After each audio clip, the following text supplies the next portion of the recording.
Olá, pessoal! Estamos aqui mais uma vez para mais uma aula de história e hoje nós vamos estudar um pouquinho sobre o mundo islâmico. Eu sou a professora Ana Cláudia e vamos viajar um pouquinho nessa cultura aqui hoje. Vamos lá? Sobre o mundo islâmico, o que é o islamismo? Na realidade, o islamismo é uma religião que surge onde? Na Península Arábica. Então, nós vamos ter que falar também sobre o Império Árabe. Lembrando que nós vamos ver hoje que árabe e islâmico são situações totalmente diferentes. Mas, vamos lá. Onde é que surge, então, o islamismo? E por que surge o islamismo? Quais foram as condições que deram origem aí ao islamismo e a esse mundo árabe? Vejamos na tela. Nós temos aqui o mapa da Península Arábica, tá? Percebam aí que essa parte mais clara do mapa, ele mostra justamente uma região que predomina aí o deserto, E como é que pode ter surgido uma civilização no meio, então, de um deserto? Bom, simples, existiam os povos aí nessa península que eram nômades, que eram os beduínos, e existiam também aqueles que eram sedentários. Os beduínos, eles eram comerciantes, mas também eram saqueadores. Na região de Medina, como vocês podem visualizar ali no mapa, era uma região onde tinha uma pedra preta, que era cultuada por diversos povos. Então, as pessoas das diferentes cidades da península, eles iam até a cidade de Medina para adorar essa pedra negra. E o que era essa pedra negra? Eles acreditavam que era uma pedra enviada pelos deuses, tá? Eles eram politeístas inicialmente e acreditavam que os deuses teriam enviado essa pedra. Então, como na realidade era um meteorito, que caiu, veio do céu. Naquela época eles não tinham o conhecimento, então passaram a acreditar que foram os deuses e por isso eles passaram então a adorar essa pedra e construíram inclusive um local para esse culto que era a Kaaba, E quem comandava tudo isso? Os sheiks, que já existiam nesse período. Então, inicialmente, entendam, eles eram politeístas, tá? E depois? Bom, veja aí a imagem, Essa parte é a quantidade de pessoas que tem até hoje. Esse local, a Kaaba é um local de culto, é um santuário, Ou seja, na época era depósito de várias imagens de deuses. Hoje é depósito onde fica lá essa pedra negra. E a cidade de Meca era administrada então pelos coraixitas, que eram comerciantes. Mas como é que esse povo se tornou então monoteísta? Aí nós temos a presença de Maomé. Na realidade o nome é Mohammed, Trazendo para o português, nós passamos a chamar de Maomé. Então, e quem era Maomé? Bom, Maomé era um comerciante, Ele não era um homem muito rico, mas ele acabou se casando com uma viúva muito rica e passou também a ter a sua caravana. Num determinado momento, segundo Maomé, ele teria recebido então a imagem ali do anjo Gabriel, O anjo Gabriel teria ido até ele e dito para ele o seguinte, que ele deveria fundar uma nova religião, uma religião monoteísta, com a crença em um único Deus e que esse Deus seria Alá. E foi a partir desse momento, então, que Maomé se vê nessa situação de ter que fundar essa nova religião. Na realidade, Maomé, por ser comerciante, ele viajava por várias regiões, inclusive na Mesopotâmia, teve contato com os povos hebreus, mas teve também contato com cristãos. E como os hebreus e os cristãos eram monoteístas, então ele resolve organizar e criar essa religião também. E ele vai para a cidade de Meca. Lá ele tenta impor aos coraixitas essa nova religião monoteísta. Os coraixitas não concordaram, expulsaram Maomé, e Maomé teve que se retirar da cidade de Meca e foi para a cidade de Yatreb. né? A cidade de Yatreb, posteriormente, foi chamada de Medina. Medina significa cidade do profeta. Então, ele vai para a cidade e lá sim ele consegue expandir essa religião, consegue converter uma boa parte da população, né, da cidade de Medina, Yatreb, que passou a ser chamada de Medina. Consegue converter, né, um grande número de pessoas ali. E depois disso, ele volta para a cidade de Meca. Só um detalhe, ele sai da cidade de Meca em 622. A saída dele da cidade de Meca em 622 recebe o nome, então, de Hégira. Né? É a saída dele. Depois, ele volta, consegue dominar os coraixitas, impõe a religião monoteísta, né? E expande por toda a Península Arábica. Tá? A partir daí, né, vai surgir, então, a ideia de uma guerra santa. Na realidade, é a ideia de converter um número cada vez maior de pessoas ao islamismo. Então, islamismo está relacionado à religião, tá? E ele passa, então, a expandir, né, por toda a Península Arábica. Depois de dominar toda a península, aí vem a morte de Maomé, tá? Então, Maomé expande na Península Arábica, vem a morte dele. Com a morte dele, aí que a religião vai ser expandida para outros locais. Mas por quem? Aí vem a era dos califas, né? Aqui nós temos um mapa, né? Se vocês visualizarem, nós temos já essa parte mais clara, domínio de Maomé, a época dele. Depois, né, essa parte verde, expande aí para o mar Mediterrâneo, o norte da África e para também o Oriente, né, região que era da Pérsia, que pertencia aos persas anteriormente. E eles vão também, né, expandir para a Europa, né, a Península Ibérica, a região ali que vocês visualizam de Lilás, né, a Espanha. Então, a Península Ibérica. Eles foram barrados, né, nessa expansão pelo reino dos francos, né, pelo Império Carolíngio, na época do imperador Carlos Magno.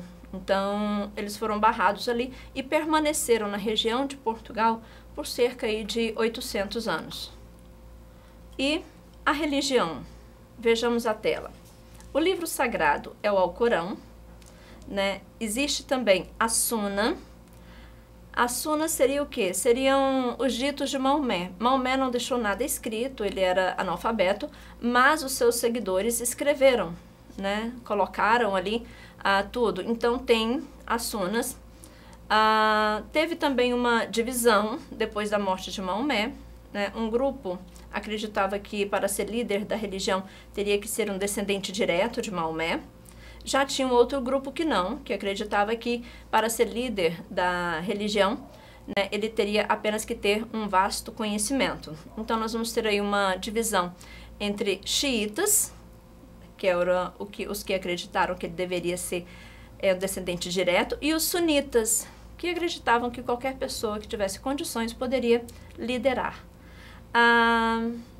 Politicamente, depois da morte de Maomé, houve uma fragmentação, então foram divididos entre os califas, mas mantiveram aí a unidade religiosa, no caso do islamismo. Hoje, o islamismo é uma das religiões que mais cresce no mundo, tá? Não é a religião cristã a que mais cresce no mundo. A religião cristã, ela é predominante aqui no Brasil, mas no resto do mundo a que mais cresce é o islamismo. E claro, entre os islâmicos, a maioria são sunitas. Nós encontramos um grupo aí de xiitas, como vocês podem visualizar aí na imagem, né? Essa mais escura são os sunitas. Então vejam que eles dominam um vasto território, ou seja, são maioria. E os xiitas são minoria. E são os que nós consideramos aqui no Ocidente os mais radicais. Com relação à cultura muçulmana, vejamos a tela. Né? Houve, então, assimilação de valores de outros povos, hindus, persas, chineses e bizantinos, justamente regiões que eles dominaram durante um bom tempo. né, a tradução e a conservação de obras clássicas gregas, né, como os escritos de Platão e também de Aristóteles. Na medicina, né, Avicena, essa imagem que vocês estão vendo, né, então é uma referência mundial até hoje, tá? Então, e sobre o que ele falou? Ele escreveu um compêndio sobre o corpo humano.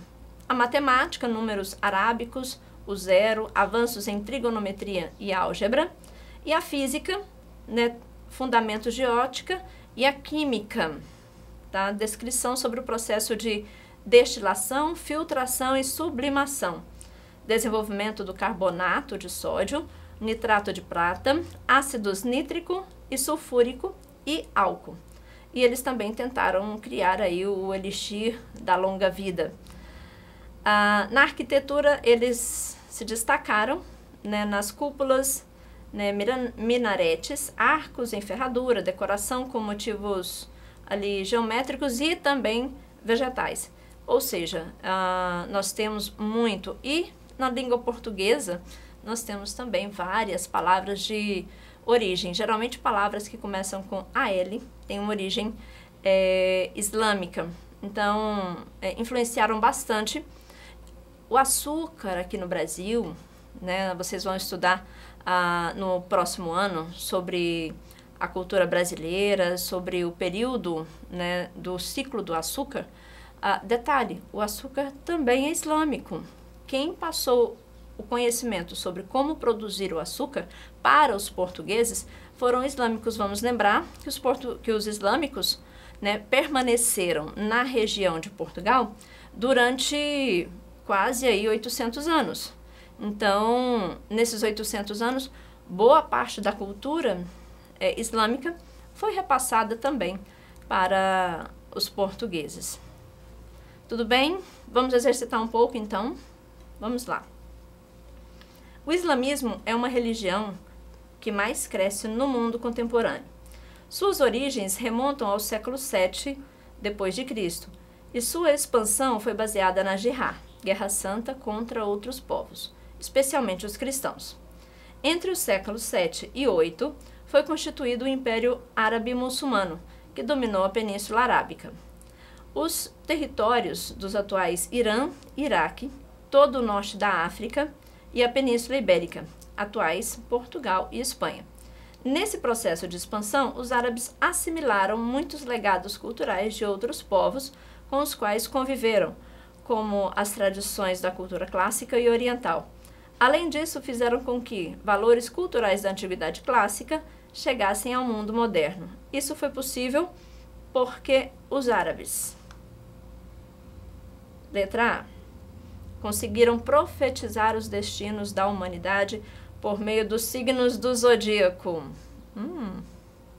Difundiram por intermédio da literatura a obra mais conhecida dos chineses, que é Mil e Uma Noites, reunião de histórias registradas entre séculos 8 e 9 e lidas ainda hoje no mundo ocidental. Mil e Uma Noites é uma obra dos chineses? Levaram para a Europa, por meio da ocupação da Península Ibérica, antigas técnicas romanas de cultivo, habilidades de arte, na representação humana e a perspectiva linear na pintura. Traduziram e difundiram muitos textos, concretizando importantes realizações a partir do pensamento grego. Inventaram o papel, a pólvora, a bússola, o astrolábio, os algarismos árabes e a álgebra. Pessoal, eles traduziram e difundiram muitos textos, concretizando importantes realizações para o pensamento, a partir do pensamento grego. Ou seja, lembra que eu comentei com vocês, né, que na filosofia, né, legados de Aristóteles e de Platão foram deixados por eles? Pois então. Né, então, detalhe, a questão do papel, né, foram os egípcios, a pólvora foram os chineses, né? Agora, a bússola, né, também foram os chineses. O astrolábio não, o astrolábio sim, foram os islâmicos que deixaram aí pra gente, né, esse pessoal. Agora, os números arábicos também, mas nós tivemos aí, né, outros legados. Uma coisinha importante que eu deixei de falar com vocês é que eu disse para vocês logo no início que islâmico é diferente de árabe. Árabe é aquele que nasceu na Península Arábica. Islâmico está relacionado à religião. Então, não importa onde ele esteja. Ele é da religião islâmica, ele é chamado de islâmico. Portanto, nós temos árabes que são islâmicos, mas nós temos também pessoas de outras nacionalidades que não são são islâmicas, mas não são árabes, certo? Entenderam? Ficou muito claro, ficou claro isso para vocês? Então, encerramos mais uma aula, né? Quaisquer dúvidas que vocês tenham, por favor, entrem aí na plataforma Eduque, no endereço www.eduque.ce.ac.gov.br. Muito obrigada pela atenção de vocês e até a próxima aula.